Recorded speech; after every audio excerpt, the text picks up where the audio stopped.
अचानक घर के मेन गेट को किसी ने खटखटाया। जॉर्ज ने दरवाजा खोला तो वहां कोई नहीं था। तभी उसका ध्यान नीचे रखे एक गिफ्ट पर गया। जॉर्ज ने खुशी से उस गिफ्ट को उठाया और अपने कमरे में ले गया। उसने गिफ्ट को खोला तो अंदर एक सालों पुराना लकड़ी का डब्बा निकला। डब्बा अंदर से खाली था। जॉर्ज ने अंदर हाथ डाला तो उसे कुछ महसूस हुआ। उसने हाथ बाहर निकाला तो उसके हाथ पर अजीब से कीड़े रेंग रहे थे। जॉर्ज ने डर के डब्बा फेंक दिया। जमीन पर गिरते ही उसके अंदर से एक नया मोबाइल फोन निकला। जॉर्ज हैरान था क्योंकि डब्बा अंदर से खाली था। उसने सब भूलकर खुशी से मोबाइल फोन ऑन किया। हैरानी की बात थी, मोबाइल की स्क्रीन पर जॉर्ज का ही फोटो लगा था। और तभी मोबाइल पर एक फोन आया। जॉर्ज ने डरते हुए फोन उठाया। उधर से आवाज आई, हेलो जॉर्ज। हेलो, कौन? मैं Santa. Santa? Yes my child. तुम्हें और गिफ्ट चाहिए? जॉर्ज ये सुनते ही लालच में आ गया। हाँ, चाहिए। मांगो, क्या चाहिए? Video game. वीडियो गेम तो तुम्हारे पास है जॉर्ज। नहीं, मेरे पास नहीं है। पलट कर देखो। जॉर्ज ने पलट कर देखा तो उसके बेड पर एक नया वीडियो गेम रखा था। जॉर्ज हैरान हो गया। और कुछ चाहिए जॉर्ज? जितना चाहिए मांग लो। जॉर्ज ने लालच में जो मन में आया सब मांगा और देखते देखते सब उसकी आंखों के सामने आता गया। वो खुशी के मारे पागल होता जा रहा था। तभी फोन से आवाज आई, जॉर्ज, तुम्हें जो चाहिए था सब मिला। अब तुम्हें मेरा एक काम करना होगा। काम? कैसा काम? और मैं ना करूं तो मैं ये सब तुमसे वापस ले लूंगा और तुम फिर से वैसे ही बैठकर रोते रहना। और अचानक जो कुछ भी जॉर्ज को मिला था सब गायब हो गया। उसे सारे गिफ्ट्स वापस चाहिए थे। नहीं नहीं, मैं करूंगा, जो भी तुम बोलोगे मैं करूंगा, पर प्लीज वो सारे गिफ्ट पहले वापस दे दो। देखते ही देखते सारे गिफ्ट्स वापस आ गए। जॉर्ज फिर से खुश हो गया। क्या करना होगा? अपने घर से बाहर निकलो और जैसे जैसे मैं कहता हूं करते जाओ। जॉर्ज घर से बाहर निकला। वो बूढ़े की आवाज उसे रास्ता बता रही थी और वो उसी रास्ते पर चलता जा रहा था। पर पूरे रास्ते उसे ऐसा लगा जैसे कोई उसका पीछा कर रहा हो। वो डरा हुआ था पर गिफ्ट के लालच में चुपचाप बूढ़े का कहा मानता रहा। चलते चलते वो एक कब्रिस्तान के सामने आ पहुंचा। तभी बूढ़े की आवाज आई, जॉर्ज, कब्रिस्तान के अंदर जाओ। जॉर्ज घबरा गया।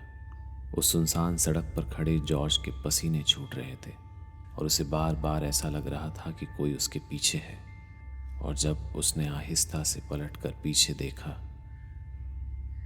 तो अचानक पेड़ के पीछे कोई छुप गया। जॉर्ज डर गया और तेजी से भागकर कब्रिस्तान में घुस गया। जैसे जैसे वो बूढ़ा बताता रहा वो चुपचाप छुपते हुए कब्रिस्तान में चलता रहा। तभी अचानक किसी कुत्ते की भौंकने की आवाज आई। एक टॉर्च ऑन हुई और एक आदमी चिल्लाया, कौन है? कौन है वहां पे? जॉर्ज वहीं छुप गया। उसने कोई आवाज नहीं की। कुछ देर बाद वो टॉर्च बंद हुई और कुत्ते ने भी भौंकना बंद कर दिया। वहां एक सन्नाटा पसरा था। उस सन्नाटे में जॉर्ज फिर आगे बढ़ा और धीरे धीरे चलते चलते एक कब्र के पास आ पहुंचा। रुको, सामने जो कब्र है इसकी मिट्टी हटाओ। जॉर्ज ने जल्दी जल्दी हाथों से उस कब्र की मिट्टी को हटाना शुरू किया।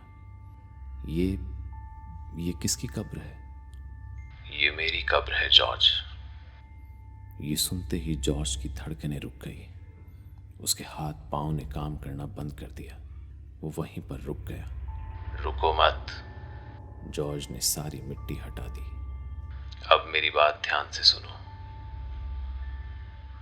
मेरी रूह को जिंदा रखने के लिए तुम्हें इस कब्र पर अपनी बलि देनी होगी। क्या? नहीं, मैं ये नहीं करूंगा। डरते डरते जैसे ही भागने के लिए जॉर्ज पलटा तो पीछे एक 20 साल का लड़का हाथ में एक चाकू लिए खड़ा था।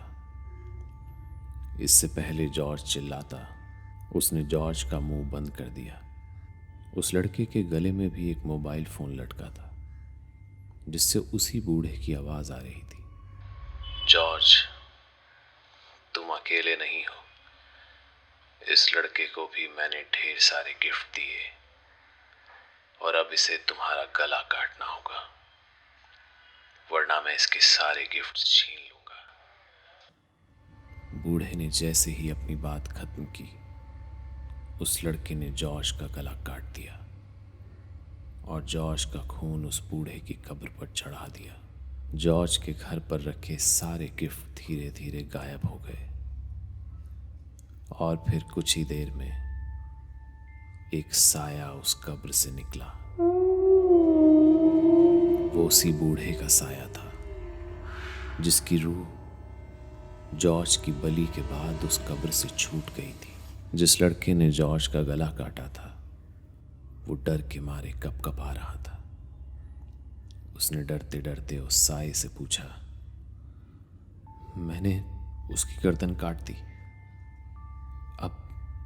अब तो मेरे गिफ्ट वापस नहीं लोगे ना? बूढ़े की उस रूह ने हंसते हुए जवाब दिया, जब तुम ही नहीं रहोगे तो उन गिफ्ट का क्या करोगे बच्चे? और एक ही झटके में उस रूह ने उस लड़के का गला काट दिया और हमेशा के लिए वो रूह अमर हो गई।